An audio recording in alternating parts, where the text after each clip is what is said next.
Well, I'm joining you today from the conference floor of the Pentecostal Church in St. Louis, Missouri. You're going to notice a lot of background noise.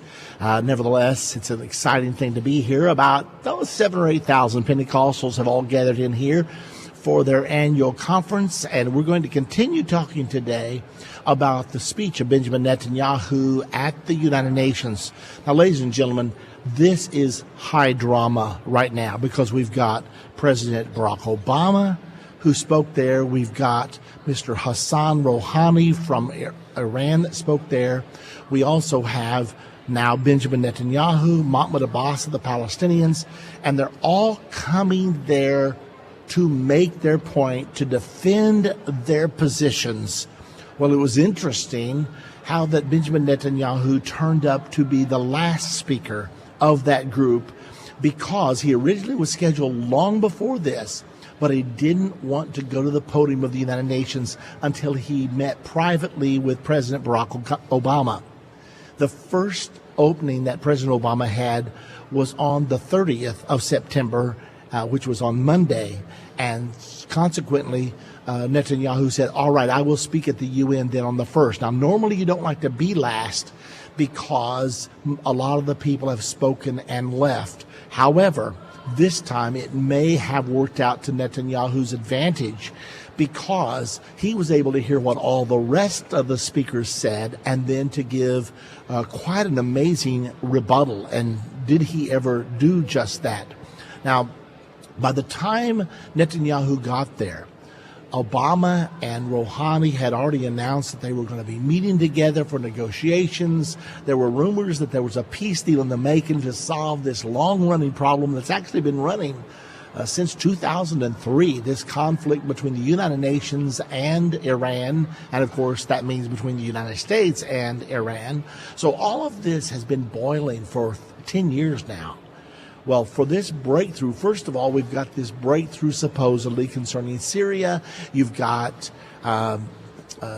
Putin of Russia intervening there to try to take the heat out of the Syrian conflict. The world was teetering on the brink of war.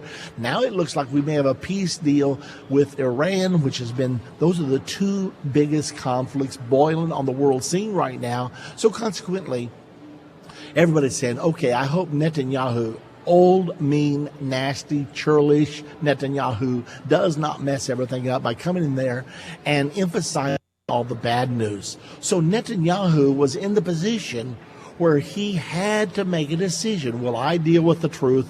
What will I do? Well, because he was last, he was able, in fact, to make some points. And what he did, he said, ladies and gentlemen, I wish I could believe Rouhani, but everything he's saying right now exactly contradicts the things that he has said previously. And he actually brought forth quotes out of Rouhani's book.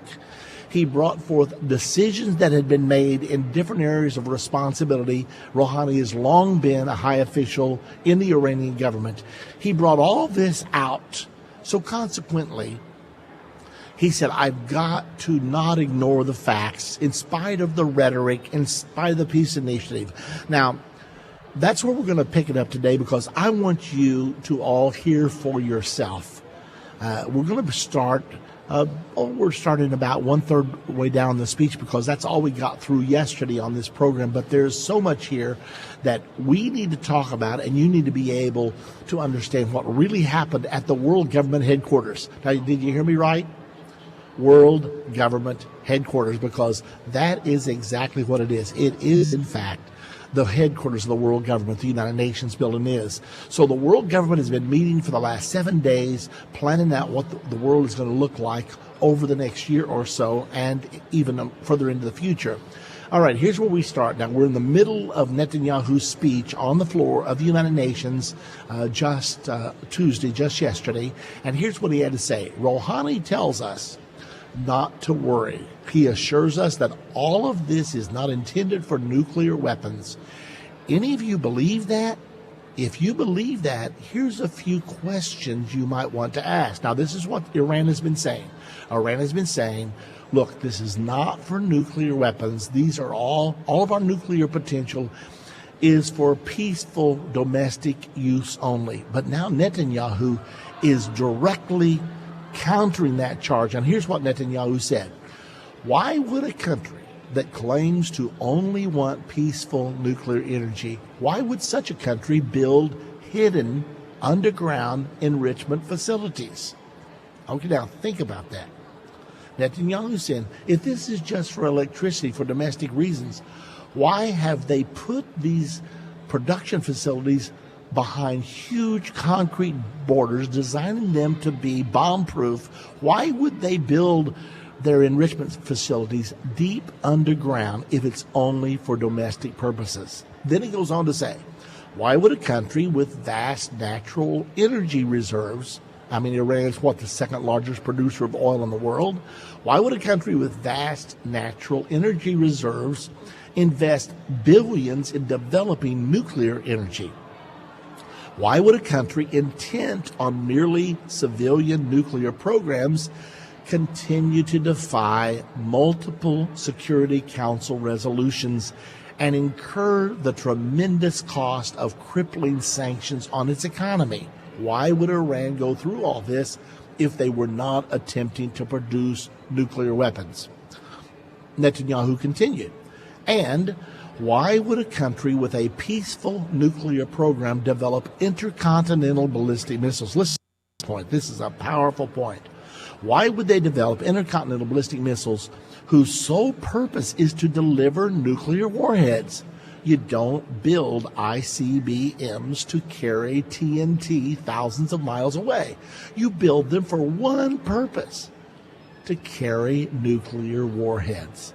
And Iran is building now ICBMs that the United States says could reach the city of New York in 3 or 4 years. So the question is, why would they do all this?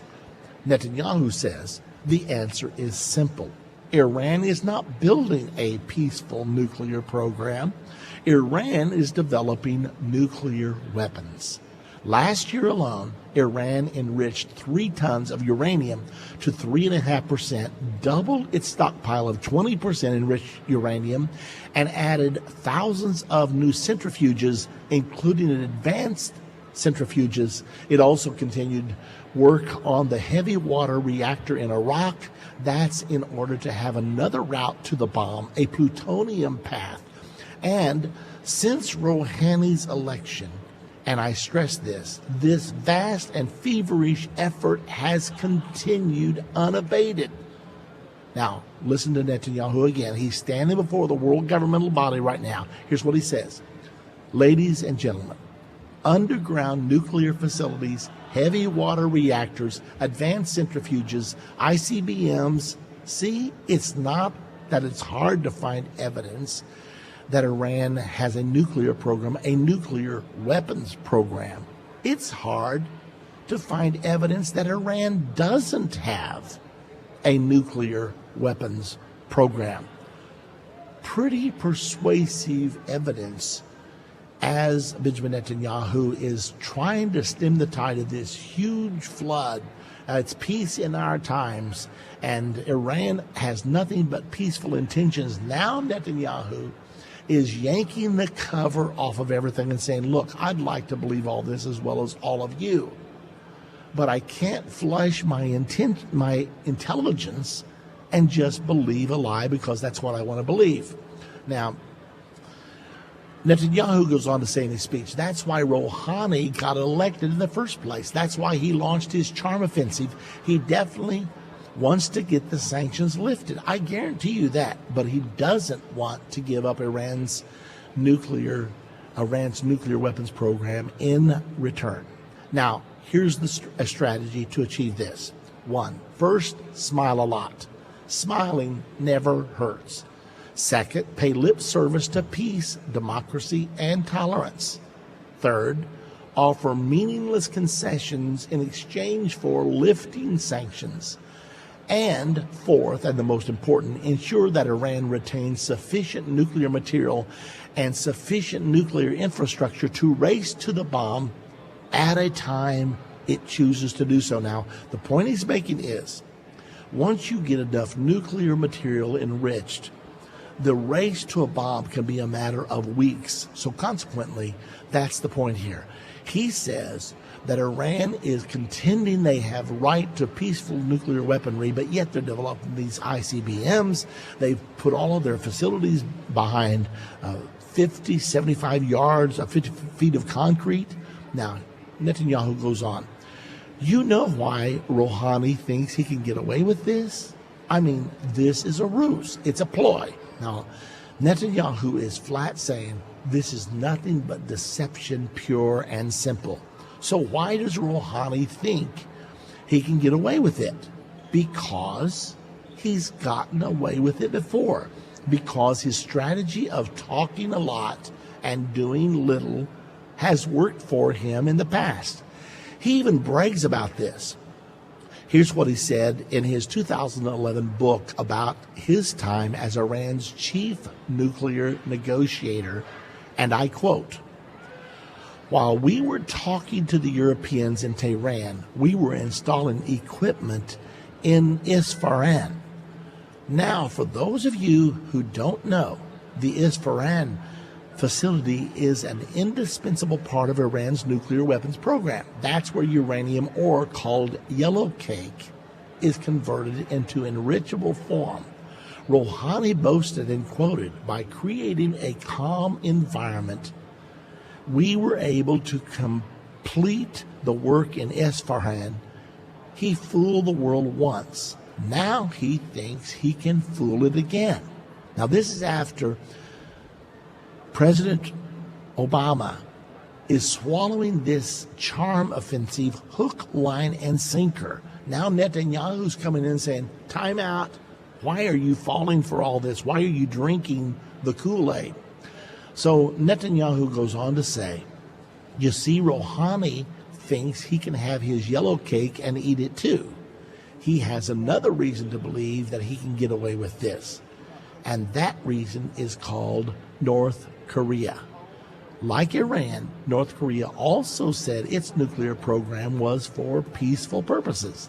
Like Iran, North Korea also offered meaningless concessions and empty promises in return for sanctions relief.